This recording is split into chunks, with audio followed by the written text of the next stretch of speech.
Alright everybody, welcome back to Pyre, as promised. Got my controller all fixed and hooked up. So like when I turn off my computer, my controller likes to also turn itself off. So yeah. Ooh, we're in the Glade of Lou. There we go. Reset progress. No, if I had accidentally hit that I would have screamed and thrown my controller into space. I've done that before. On Dragon Age Inquisition, deleted an entire file on accident. Alright, was there anything going on here? I'm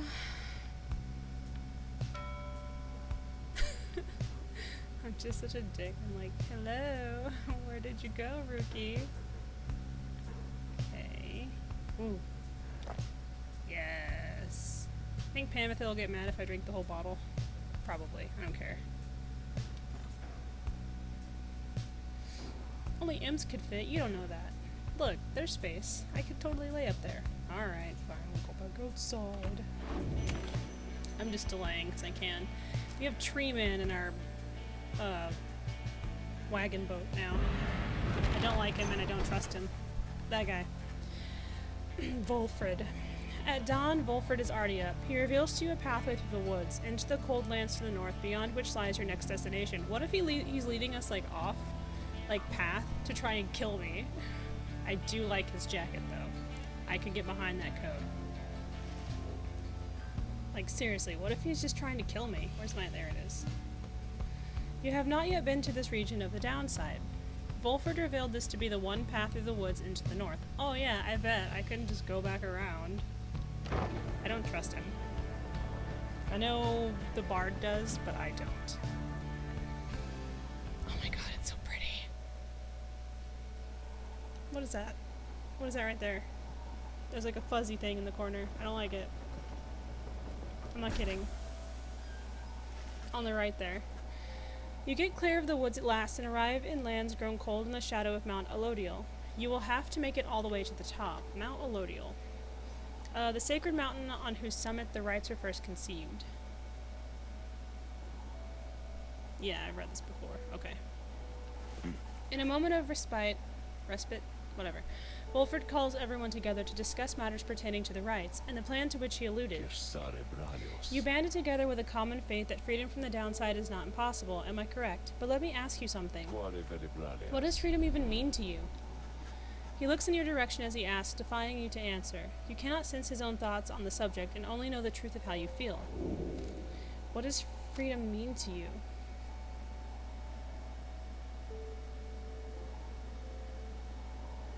Living without fear? That's a good one. Doing what you want? No. Freedom means not having one's strongest feelings and emotions repressed or rebuffed. Freedom means living without concern for others' judgment or approval. I like that one. Living without fear. You tell Volford that freedom means living without fear and not being subject to persecution or retaliation for one's thoughts and choices. He considers your remarks for a short while. Good answer, my boy. I happen to agree. Fear takes hold in freedom's wake. But fear is a natural impulse, is it not? A common feeling we all share from time to time. A deeply rooted impulse there to aid our judgment and spur us on to acts of courage. Yeah, see, I interpreted that as like the way it said it was like if you like someone of like the same sex, or you prefer shorts, or you don't like to dress in a dress or something because society's like, you're a woman, you must wear a dress, then you're like, not gonna do that, and you're not gonna get burned as a witch or something. Fear is important, like he says here, because it makes you more courageous and stuff like that, and it keeps you alive, really it does. But if not for fear, I doubt we could accomplish very much in life, and just now we stand upon the brink of accomplishing something vital. I think I just like fear of living. You shouldn't be afraid to want to live or to be alive. He then turns his attention to the whole group. Now, let me tell you all what freedom means to me. Freedom means to live life without fear, just as your reader stated. To be able to indulge one's curiosities and passions, at least the ones that cause no harm to others, exactly, without the constant threat of judgment and reprisal. Freedom means not being made a criminal for what you know or whom you love or what you choose to think or not think, exactly. He looks out toward the distant mountains. Within the next few days, your time in exile could come to an end. You could see the Commonwealth once more, and you will be exalted there, given the highest honor, the opposite of how you got here. But you would not be truly free, I think. At the least, you would become complicit to an ancient system that would deign to cast down others such as you. It is a system whose well-intentioned founding principles have long been lost, and the 8 scribes, if they are out there still, have made quite clear they shall not intervene firsthand. That is where you come in. I still don't trust Wilfred. He turns to you and everyone again, looking to each of you. Long have I wished to gather such a group, that together you might see that seeking freedom only for yourselves is too modest of a goal. You share a higher calling now. The plan then is this. We free each other from the downside through the rights. Then we meet up on the other side. We organize. I don't trust him because he tried to kick me out. He's like, I'll take that book. And I'm like, this is my book, Debbie. Each new moon at dusk, we join together at the Spiral Sanctum. We need as many of us there as possible. My agents on the other side. Shall explain the rest. I got shall and side mixed up. Spiral Sanctum. The burned down remains of the old capital of the Commonwealth. The remains stand as a warning to those who would seek to spread forbidden knowledge. You're plotting a revolt. Just so. I am asking a lot. You do have other options. Deceit, however, is not one of them. The reader and myself, you know by now that we can see through it. I can see through everything, I guess. I like his head tattoo. But you need not be a part of this, nor is it in my interest to coerce you. You may go your own way if you wish. Live out your remaining days here like so many others. So if anyone among you prefers that, if you cannot see yourself continuing to strive together in the Commonwealth as you are doing here, then speak now. Wolford pauses for a time, examining each member of the group. No one stirs. Very good. Some of you consider yourselves friends, some others not. But all of you are bound together through the rights and are integral to our plan. Remember that. You seek true freedom, you will not find it waiting for you in the Commonwealth, but together you can bring it about, both for yourselves and others. That is my promise. Then he lets out a long breath. That's it. I ask you all to think on this, and let's reconvene along our journey to the summit. Wolford turns toward the mountains, leaving you to consider what he said, and plot the wagon's northward path. Ooh, so we're going... Oh, see, these, I thought these were like monsters, because it looked like a giant fuzzy... There's a window in this rock. Someone lives here. Go knock on the door. Oh, I don't know who that is. Someone is calling me from a place in Oregon that I've never heard of. Alright, Mur Pass. Wolford indicates this is the only way to reach the base of Mount Elodial. Alright. Screw me, Wolford. I will throw a lantern at you. A fiery one. Beyond lies Mount Elodial. I suggest we make camp here at the base of the mountain, for we shall need our spirits and our strength to make the ascent. Oh, do I get to... Oh. I was like, do I get to do... The Beyonder Crystal seeks Headwind. Your roving makeshift... Oh, it wants Headwind. I'm gonna go do this first, so you just stay right there. You call for me, lovely reader? Request for a scribe trial. Certainly. Who shall be the target of my wrath, then, would you say? Oh yeah, she's so freaking hardcore. You asked Sandra to administer one of her special trials for Headwind. Oh, you must mean that nomad boy. So innocent, that one. I should have a lot of work to do with him. Then let us bring him forth. Soon Headwind appears in heat of the summons. Hey, my friend, what's going on? You told me to put these clothes on. Wait, are we going in that orb? He just kind of like showed up like it was an emergency and didn't realize I was going to force him to fight Sandra, who's psychotic. Sorry, Headwind, I love you.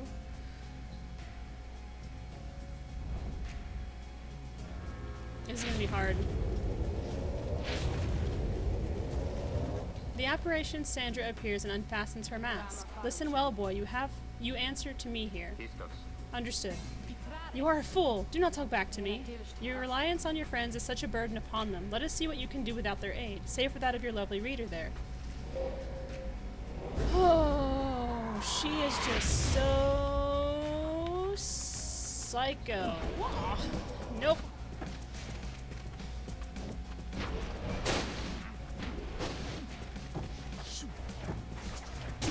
Yeah.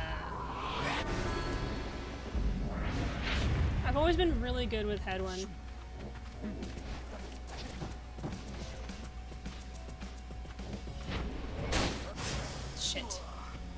I really enjoy Hedwyn as like as a character. These guys are hard to fight though, like if I'm being totally honest about it. Especially since it's my own team that I'm having to fight, basically. Shit. God. Come on, reload faster. I hate it. Nope. Damn. It's so hard to dodge with these guys.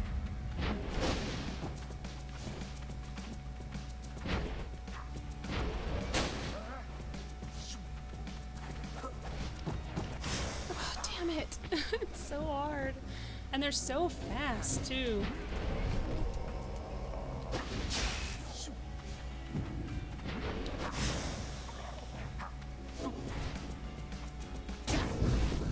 Like, they're way faster than me, and it's, like, scary sometimes.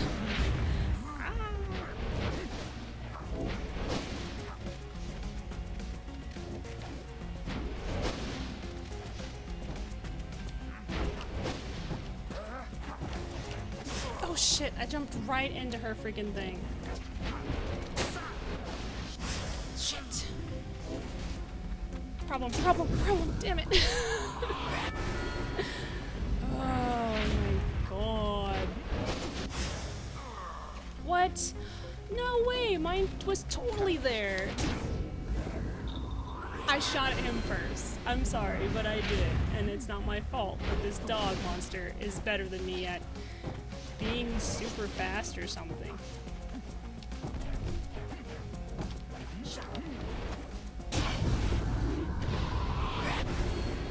Oh, I got that one. See, I'm really good with like fast characters like Hedwyn. He's amazing. Faye, like amazing. We did it. It seems you did indeed, boy. Your performance was sufficient and you passed my test. Thus, congratulations are in order. To you and to your lovely reader, now farewell. Yeah, I love fast characters. They're really easy to use. Achievement unlocked, Sandra's disciple. Ooh. Sweet.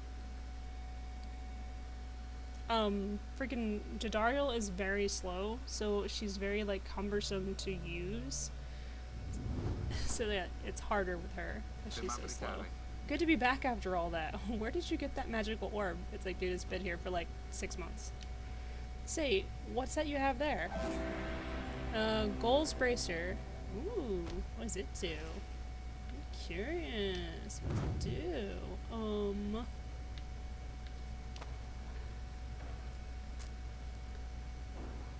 Hedwyn Power casts his aura with greater ease and gains infinite stamina on hit for 2 seconds.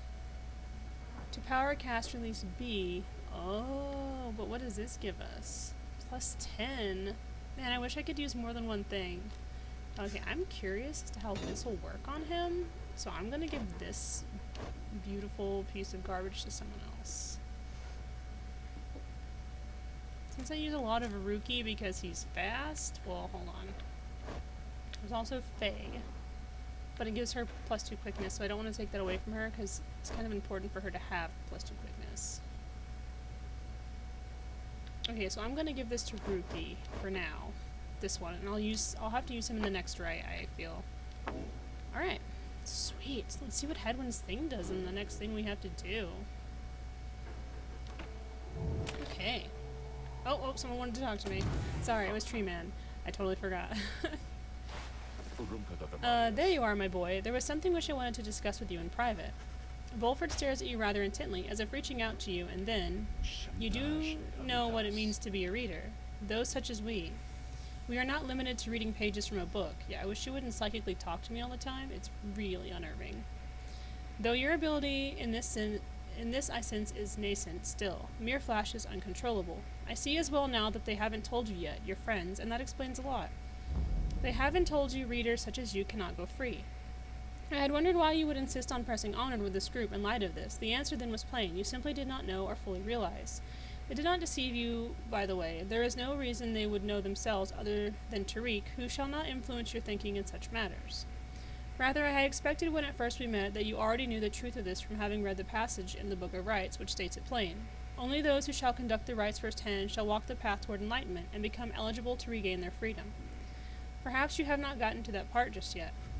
Volford breaks free from you and looks at you again. Then he speaks to you as normal.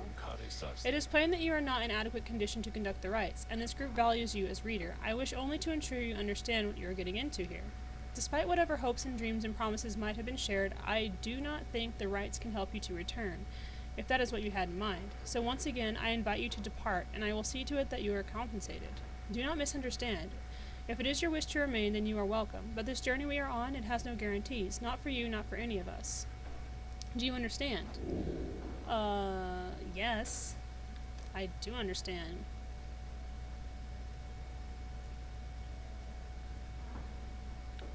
I do understand. There is more at stake here than your freedom alone, and besides, perhaps there is a way. You understand the words of warning, yet just the same you choose to carry on. There is more that you wish to achieve on this journey than freedom for yourself. I admire that, my boy. Then very well.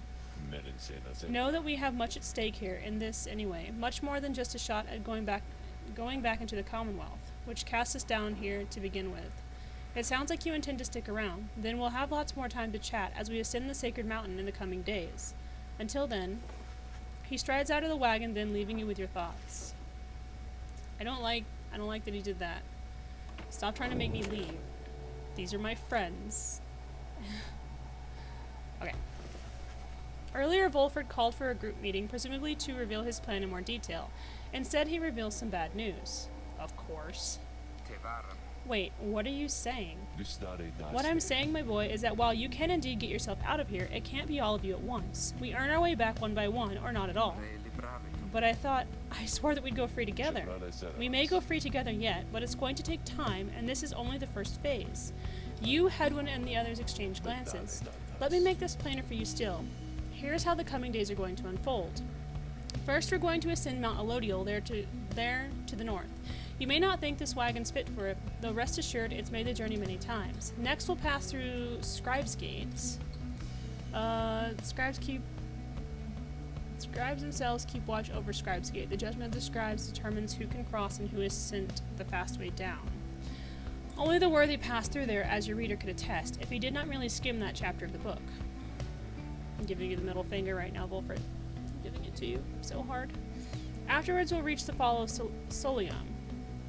One of the downside celestial landmarks. The temple at the highest point in the downside exists to honor the 8 scribes. And meet our adversaries in the rites. They are to be the Tempers, led by the demon Ignarius. Tempers, a mighty triumvirate that has been the closest rival of the Nightwings, led by the demon, just like you said, Ignarius. And the George demon leader, one of the most feared, blah blah blah, not worried. You'll know him when you see him. I say that now, but just wait till I get in there. Both you and they shall choose someone from your respective ranks. Then once one of the triumvirates prevails, their somebody will be whisked home to the Commonwealth.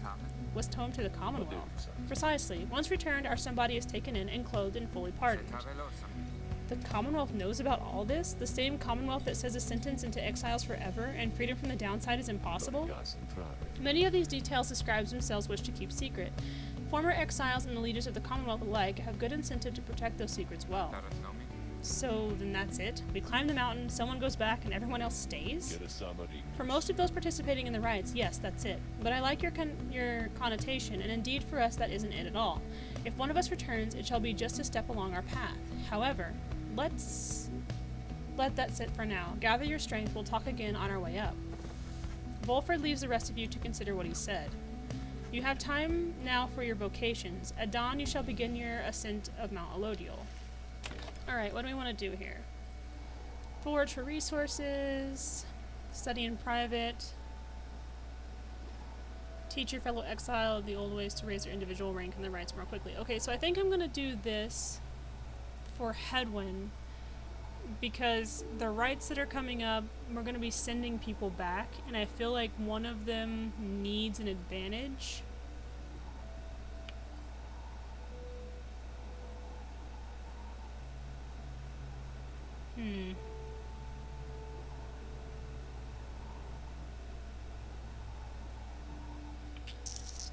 God, it's so hard. I'll do this one.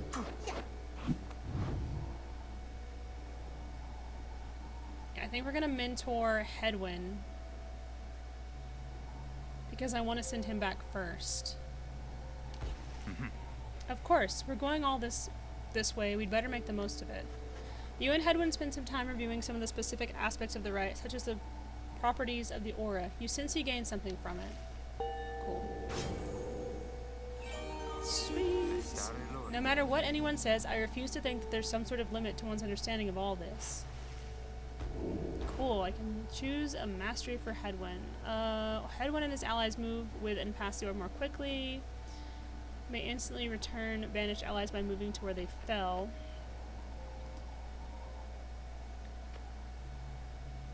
Hedwyn's aura travels in a wider, longer line than usual. This one's probably important since I do a lot of freaking jumping with him. This is also important?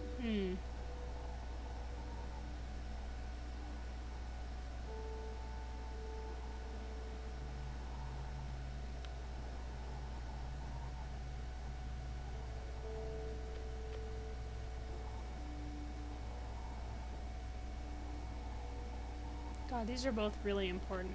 Okay, I'm gonna do this one. There's always more to be learned in all this, that much I can tell. Okay, so yeah, I chose Hedwyn because I'm gonna send him back first.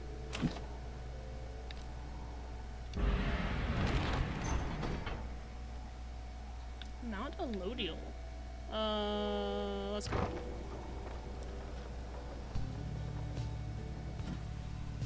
This episode has been very lore heavy and I love it. Oh my god. Look how pretty. I'm gonna get that tattooed on me. The star. That's my next tattoo, I think. I'm kind of thinking of getting a half sleeve on my left arm. Maybe on my right. I don't know, I haven't decided. Here before you lies Mount Elodial, stretching far beyond your line of sight. Somewhere upon this mountain lies the only place from which you can escape the downside. Your companions gather round again before Volfred, who stands tall as ever. Whether from the cold air or the subject now at hand, you sense a tension in the air. Now then, you all have any questions? No, I've done a lot of talking, so go on, ask away. But there is only silence. One question stands out in your mind, which you refrain from asking yet. If only one of you is to get free at first, who shall it be? Go on now, don't be shy. Who first? Questions. Why us? Why you indeed, madam. That I can explain. You've seen the sort you stand against as adversaries in their rights. What is it that they want, do you suppose? They want their freedom back, of course. They'll settle for it on the Commonwealth's own terms. They'll gain their freedom and some cushy new responsibilities. Perhaps then they'll have a hand in sending still more exiles here to join us. Think on it. The Commonwealth rose from the ashes of a fallen empire thanks to the efforts of the first exiles who escaped this place via the rights. It is the Commonwealth's first and proudest tradition to honor those ones who live to redeem their transgressions. They have a certain wisdom, do they not? But as for you, I have been looking for a certain set of dispositions for a good length of time. All I needed was for somebody appropriate to show up and to listen. So I planted many little eyes and ears throughout this land, whispering hints of this, absurd as it may sound, took someone with a certain faith and creativity to go for it. That someone proved to be Hedwyn over there. He was tasked with seeking 2 trustworthy allies, an old buried wagon and a reader. He was invited to bring others for the ride, all different sorts, gather enough help, and he and his friends could be free. Long story, but you know much of the rest. So then why you? Because I've reason to believe you're not the sort to play right back into the Commonwealth's old hand. The rights, as you have seen, are quite exclusive. You are imposters in this little party. You could be the ones to break it up. Sorry, I saw a bug. Now then, more questions. Your head is beginning to spin. You can excuse yourself or keep listening. I am going to keep listening. This is important.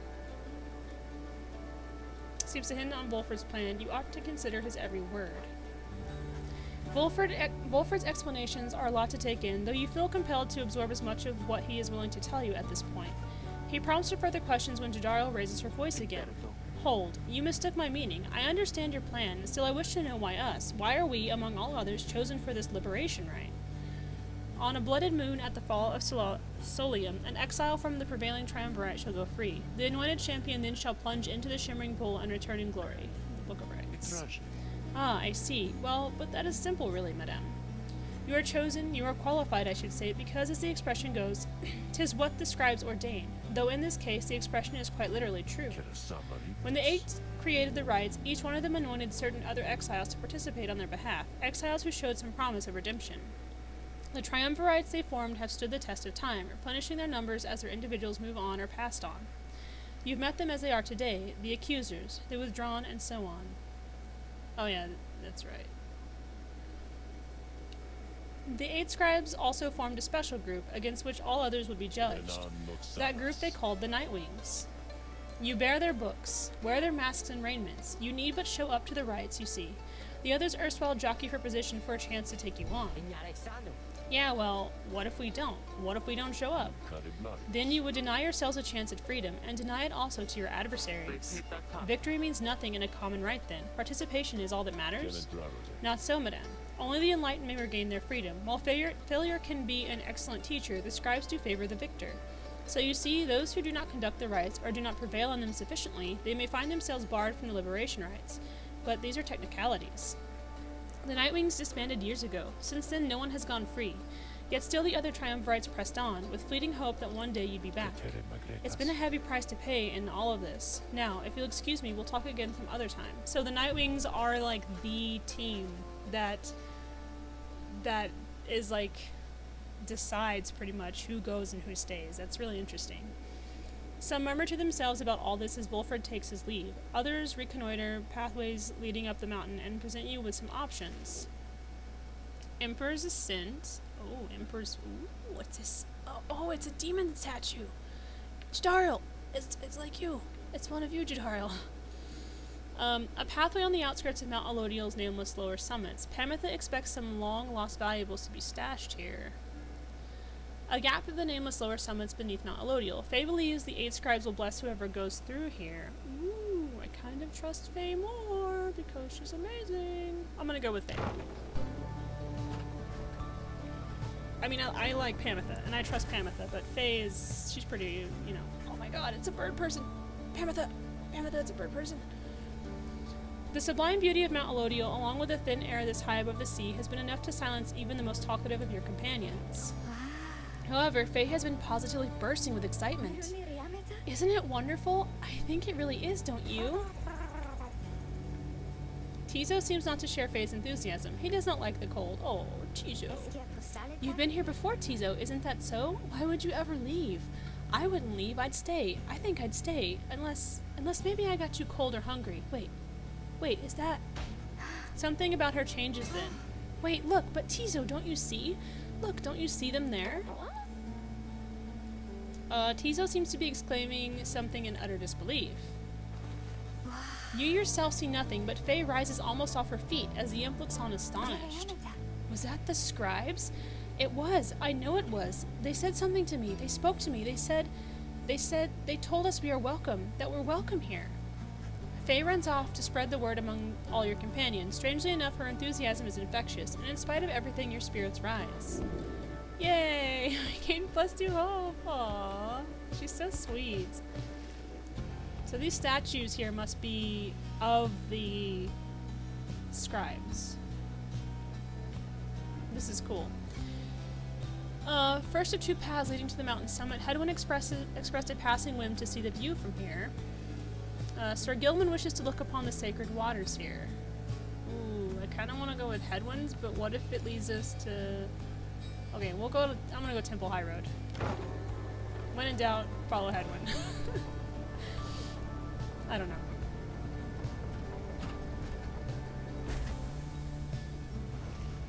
You and Hedwyn walk in silence for some time as he conducts a customary survey of the area. Well, my friend, no sign of howlers, as Jody would say. No sign of anything at all. You sense something is troubling him. Oh, it's just... I've just been giving lots of thought to everything that Volfred's told us. In another couple of days, one of us may be gone all of a sudden. Or, I don't mean to put it that way. One of us could go free. We earn our way back one by one, as he said. I want you to know something. The others and I, we talked it over, and when the time comes, we want you to decide. Decide who gets to go, if anyone. This might all be part of Volfred's plan, but we got here thanks to you, and even though I'm worrying right now about us splitting up, I guess if Volfred has his way, all of us will meet up on the other side. And won't that be a day? Worst case, we keep failing in the rites and be stuck down here together just like this. The 2 of you walk on in silence for a time. When at last you return to the wagon, Hedwyn turns to you again. Thanks for the company. I think I'm better now. Aww. Hope likewise for the best. Oh, he got more! Oh, that's so great. I'm really glad. Like, I really am.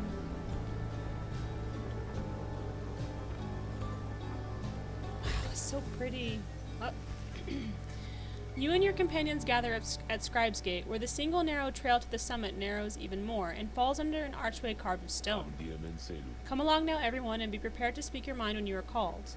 Frankly, most of you still lack enlightenment, but we may pass together, much how we act as with a single heart and mind during the rites. Well then, lead onward, Tariq. Please follow me. Removing... Oh, he looks weird without it. Put it back on. Removing his hat, the lone minstrel approaches the gate. You and all the others follow. When the last of your companions nears the arch, you notice someone standing high above who then appears before you, another bard. She eyes the lone minstrel first. Ooh. Is that you, Tariq? It is. Greetings, Celeste. Oh, she watches over Scribe's Gate and seems to be connected to the lone minstrel on the rights. Okay, they're either siblings or they have a thing. And how was your rest? Too long, Celeste. Oh yeah, he was sleeping, that's right, when I got there. It seems your work has piled up in the meantime. You bring this many to the gates? Aye. Then let us make this quick. She gestures toward the rest of you. Now, each of you in turn, state who you are and what you seek whilst crossing Scribe's Gate. Do as she says, please, without question. Your fellow exiles exchange glances, but quickly comply. I'll start then. They call me Hedwin the Deserter. I've come here seeking freedom for myself and my companions. In my case, so I can return to be with the one whom I love. The woman bids him forward. The lone minstrel prompts Ruki to speak up next. I'm regarded by the name of Ruki Greentail. I just want to get out of here, I guess, with my chums, preferably. Go see Mama back home. I am Captain Jadariel. I do not truly know as yet what I am seeking here.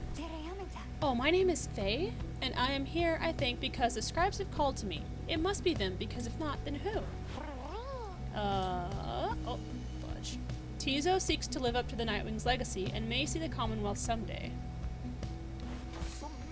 Sir Gilman of the Sea Dominion, at your service. This knight is on a quest to find his honor. He lost it at a certain point. Hamatha Thayan. I'm only here because my sister's here. Then as Wolford steps forward, the one called Celeste raises her voice. You. I recognize you from the Nightwings of the past. We're not Cloud and the Rainmints any longer. I would know why. I had my chance already. The Nightwings that now stand before you, I travel with them as a pilgrim now. I see. Then state why you are here, as have the others. My name is Wolford Sandalwood. I seek liberty for each of us, so that one day we all might stand shoulder to shoulder on the other side, and bring our freedom to the people there. She waves him by. Then she turns to you, for there is no one left to go.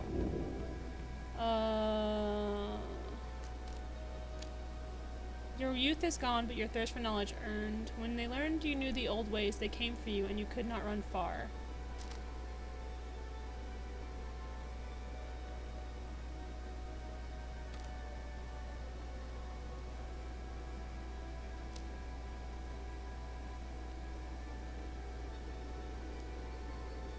Years of strife between the Commonwealth and the Highwing remnants afflicted you since birth. Let's do War Orphan. In many ways, you were an outcast from the start and suffered through your youth, never experiencing a parent's guidance. Your exile was maybe something of a blessing, and it ultimately led you here. The one called Celeste continues to examine you, expecting you to add to your response. Why? I want to help my friends.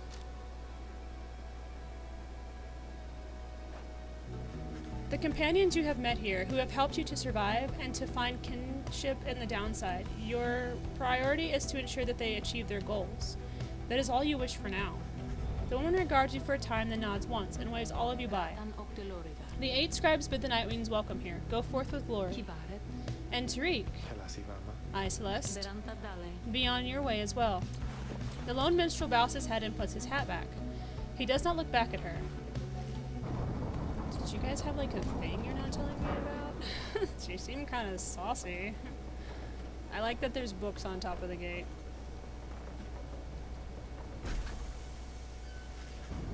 From the top of Mount Elodial, you can see the distant downside before you. You think on the many thousand leagues you cross to reach this point as the sky grows dim. Oh, okay. That is going to be... Well, let's read the page first, and then that is going to be it for today. Oh, there's Jody. Hi, Jody. I want this book. I'm gonna have to make one. In the words of Golgothanian, the Master General, the Imp Haub and I, we helped to save my emperor, and when the danger did subside, my emperor Solium, he said something to me which shook me to the essence of my being. He said, "You gave your freedom, Master Golathnian, so that I may yet have mine. You too now are an exile of the downside, and all the days which I have left, I never could repay the mercy you have shown me. So, if I cannot do so in this life, then I shall do it in the next." We crossed the land together, and together with the imp, we gained the company of those who saw in him what I did. So he was, granted mercy. Okay, let's talk to Jadariel really quick. Jadariel appears to be prepared for whatever is to come this night. Though it is not yet dark, she's already in her raiments. Hedwyn soon joins her, also looking ready. Any signs of Ruki? None as yet. Complained about a chafing at the collar of his mask. Our freedom might be hinging on that collar then. I am certain that is it. They share a laugh together. The three of you exchange glances, but nothing is said or needs to be said. Soon, if Wolfert is to be believed, one of your companions may regain his or her freedom. Hey, what'd I miss? Am I late? Is it starting? Is it starting yet? Easy, Ruki. We got a little time. It isn't starting yet. How fare your struggles with your mask, Greentail? Feeling a lot better, thanks. Just had to smash it repeatedly against the wall for a little bit. Put some of the old nerves to bed there, for good measure. Though, this is really happening, huh? One of us might be getting out of here, like, soon. By dawn, in fact, if all goes well. If all goes well, that's one way to look at it, I guess. What are you getting at, Greentail? Well, it's just, we might be breaking up the band here, people. If one of us gets out, that's been bugging me a while now. I thought we all were getting out of here at once. He shoots a look at you. Some of us, we might not be getting out of here at all. Hedwyn slams his fist against the wall. No, not if I can help it. We made a promise to each other, each of us, the four of us, we're all getting out of here. I care about the others too, I do, but we've been here from the start. I want you to know, my promise is to you, and I believe you'll do the same for me. So it's like this. If any of us gets out, great, but it's just a start. We're going to do whatever it takes on the other side to make it so the rest of us can get back too. What, you think they're gonna build a bridge down here if we ask nice or something? I don't know what it's going to take. I just know we have to try. Jadariel turns to you. Reader, we shall find a way. She nods to reassure you and to reassure herself. Ruki nods his head in turn, and Hedwyn's gaze never once falters. Well, my friends, I think it's just about time. Let's go. One by one they turn toward the door. The fall of Solium awaits, a vital step in your quest for freedom, yet you feel in your heart that it shall only be the first. Yeah, we gain one hope. Still yourself in turn. Sweet. Alright, yeah. That. Shouldn't touch things. Alright. Let's let it save. And that is going to be it for today. But I hope that you enjoyed it, because I know I enjoyed it. And things are starting to get scary. The first liberation rite, I'm gonna send Hedwyn back first, and I'm kind of super sad about it, because he's been my boy, like, the entire time. But thank you guys for watching. I love you, and I will see you probably with some Moonlighter as well. Let's do a double feature today, yeah? Alright. Bye, guys!